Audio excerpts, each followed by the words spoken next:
ওমর রাদিয়াল্লাহু তাআলা আনহুকে হত্যা করেছিল একজন অগ্নি উপাসক, যার নাম হলো আবু লুলু ফিরোজ। এই আবু লুলুর নামে তারা তাদের ইরানে জাদুঘর বানাইয়া ওখানে লেখছে আসসালামু আলা আবু লুলু। নাউজুবিল্লাহ। যারা আবু বকর এবং ওমর রাদিয়াল্লাহু তাআলা আনহুমাকে বলে ইবলিসুল আওয়ালিস, মানে সবচেয়ে বড় ইবলিস, এদেরকে মুসলমান বলা যায়। যারা কোরআন 30 পারা বিশ্বাস করে না, বলে 120 পারা। আজকে আশুরা দিবস, আশুরার রাত। আগামীকাল আমাদের জন্য ইবাদত হলো রোজা পালন করা। আল্লাহ আমাদের তৌফিক দিলে বিগত 1 বছরের গুনাহ মাফ হয়ে যাবে। আশুরা আমাদের জন্য প্রেরণার, সাহসের, বিজয়ের, অন্যায়ের প্রতিবাদের। হুসাইন বিন আলী রাদিয়াল্লাহু তাআলা আনহু অন্যায়ের প্রতিবাদী ছিলেন। তাওহীদবাদী একজন সচ্চা ইমানদার মুসলমানের ইমানের বলিষ্ঠতা হলো যেখানে অন্যায় সেখানেই প্রতিবাদ।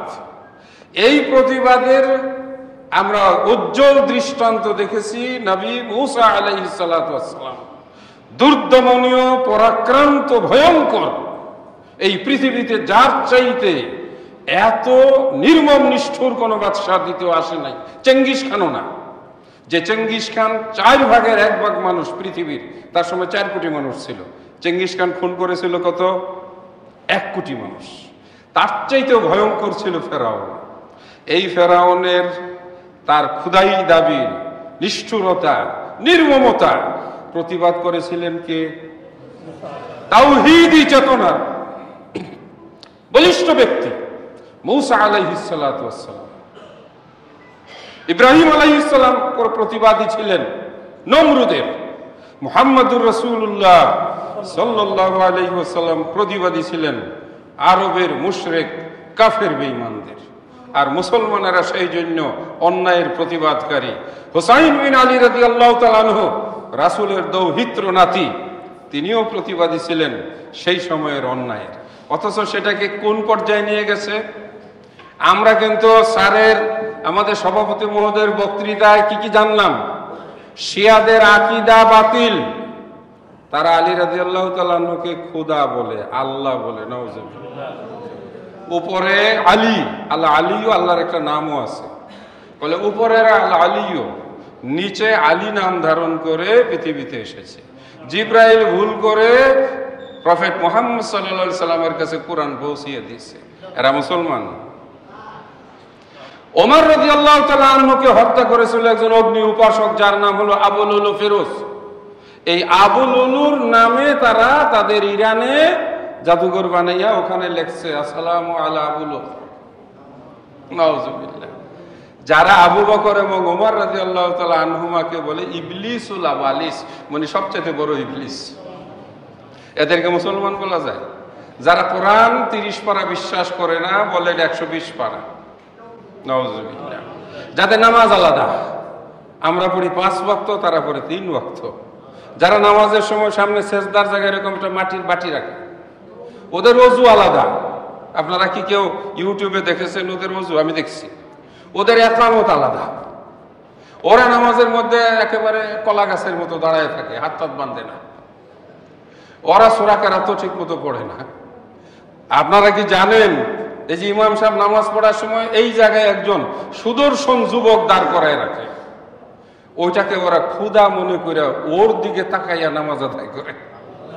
আমি তাদের নামাজ ইউটিউবে দেখছি, দেখবেন আজকেই বের করে, শিয়াদের নামাজ দেখবেন, ওদের ইমাম সাহেব নামাজ পড়াইতেছে, ওখানে একজন যুবক দাঁড় করায় রাখে। আর এই 10ই মুহররম, এটাকে কেন্দ্র করে তাজিয়া মিছিল, হিন্দুদের দুর্গা পূজার দেবী নিয়ে বুড়িগঙ্গায় পাড়াইয়া ডুবায়।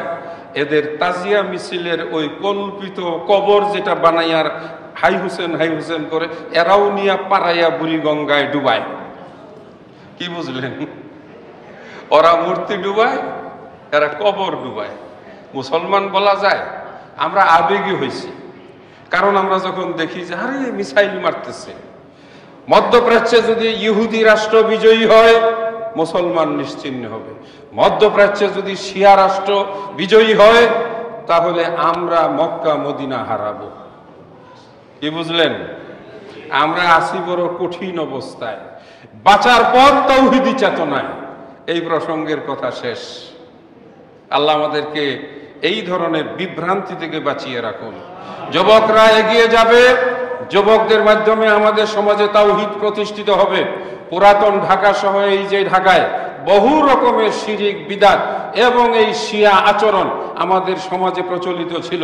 তাওহীদের দাওয়াত, আহলুল হাদিসদের নিরলস প্রচেষ্টা, বাংলাদেশ জমিয়তে আহলে হাদিসের দাওয়াত এবং তাবলীগ, আমরা প্রতিটা মুহূর্তে প্রত্যেকটা বাতিল আকীদা, শিরকি আকীদা, মাজার, কবর, পীর, প্রথা, এইগুলোর বিরুদ্ধে আলোচনা করতে করতে অন্ততপক্ষে আমরা ঈমানটাকে শিরক বিদআত থেকে মুক্ত করতে পেরেছি বলি আলহামদুলিল্লাহ। এটা বাংলাদেশ জমিয়তে আহলে হাদিসের দাওয়াতি কাজের সুফল আল্লাহ পাক দান করেছেন। আজকে আমাদের মুরব্বীরা চলে গেছে। আমার আব্বা মালিটোলায় খুতবা দিতেন, সুরিটোলা, মালিটোলা, বংশাল, নাজিরা বাজার, এই সবগুলো মসজিদে তারা ঘুরে বেড়াতেন। মাওলানা মুনতাসির আহমদ রহমানী, মাওলানা হাবিবুল্লাহ খান রহমানী, মাওলানা হাফেজ, ওই যে বংশাল মসজিদ ইমামতি করতেন আনিসুর রহমান, মাওলানা ওই যে আমাদের আব্দুল্লাহ মাহমুদের পিতা সিরাজউদ্দিন, এই ধরনের বড় বড় আলেমরা এক সময় ঢাকায় ছিলেন। তারা সবাই চলে গেছেন। আমি ছোট সময় ঢাকায় এসেছিলাম। আজকে আমি বুড়া হয়ে গেছি, বৃদ্ধ হয়ে গেছি। আমারও বুকে ব্যথা, হার্টের সমস্যা, একদিন চলে যাব। ডক্টর আব্দুল্লাহ ফারুক চলে যাবে। পরবর্তীতে এই কান্ডারি কারা ধরবে? যারা আজকের সৌভান। বলেন আলহামদুলিল্লাহ। সুতরাং আমরা সৌভানকে যেভাবে তৈরি করতে চাচ্ছি, সৌভানকে সেইভাবে আমাদের স্পেস দেওয়া দরকার। আপনারা যারা ধৈর্য ধরে বসেছেন, আপনাদের কিন্তু এটা যতক্ষণ পর্যন্ত বসে আছেন ততক্ষণ পর্যন্ত আমল নামায় এক বলবো আপনারা একটা জিহাদির ময়দানে বসে আছেন। কারণ শিরক বিদআতের বিরুদ্ধে আপনারা একটু সময় দিয়েছেন, বলেন আলহামদুলিল্লাহ। ওয়াজাহিদু ফি সাবিলিল্লাহি হাক্কা জিহাদি, এটা আপনাদের জিহাদ। 2 নম্বর, আপনারা সঠিক ইলম অর্জন করার জন্য বসেছেন, আপনারা জান্নাতের বাগানে বসেছেন। 3 নম্বর, আপনারা ইলম অর্জন করার জন্য বাড়ি থেকে এসেছেন। মান সালাকা তরিকান ইয়ালতামিসু ইলমান সাহালাল্লাহু লাহু তরিকাল জান্নাহ, আপনারা হেঁটে যাবেন আজকে বাড়িতে জান্নাতের সহজ রাস্তা দিয়ে। জোরে বলে আলহামদুলিল্লাহ। সুতরাং আমাদের যুবকদেরকে আপনারা সহযোগিতা করবেন, তাদের পাশে দাঁড়াবেন। তারা কোনো অনুষ্ঠানের ডাক দিলে ইনশাআল্লাহ আপনারা সহযোগিতা করবেন। আপনাদেরকে আমরা সুসংবাদ জানাই, বাংলাদেশ জমিয়তে আহলে হাদিস আলহামদুলিল্লাহ বর্তমান সময়ে শুধু মসজিদ মাদ্রাসা নির্মাণকে কেন্দ্র করে তাদের কার্যক্রম পরিচালনা করছে না। ইতিমধ্যে আমাদের ইউনিভার্সিটি হয়েছে, এখানে সিএসসি, এখানে EEE, এখানে বিভিন্ন সায়েন্সের বিষয়ে পড়াশোনা করার সুযোগ আছে। পাশাপাশি সেখানে কোরআন শিক্ষা, কোরআন লার্নিং এবং কোরআনের উপরে গবেষণা করার সুযোগ তৈরি হয়েছে। আমাদের যেমন যাত্রাবাড়ি মাদ্রাসা, নাজিরা বাজার মাদ্রাসা, মিরপুর মাদ্রাসা, পাঁচরুখি মাদ্রাসা, বড় বড় মাদ্রাসা হয়েছে। আমরা আরবি বিশ্ববিদ্যালয় প্রতিষ্ঠিত করার সুযোগ পদক্ষেপ নিয়েছি। শুনে আরো খুশি হবেন।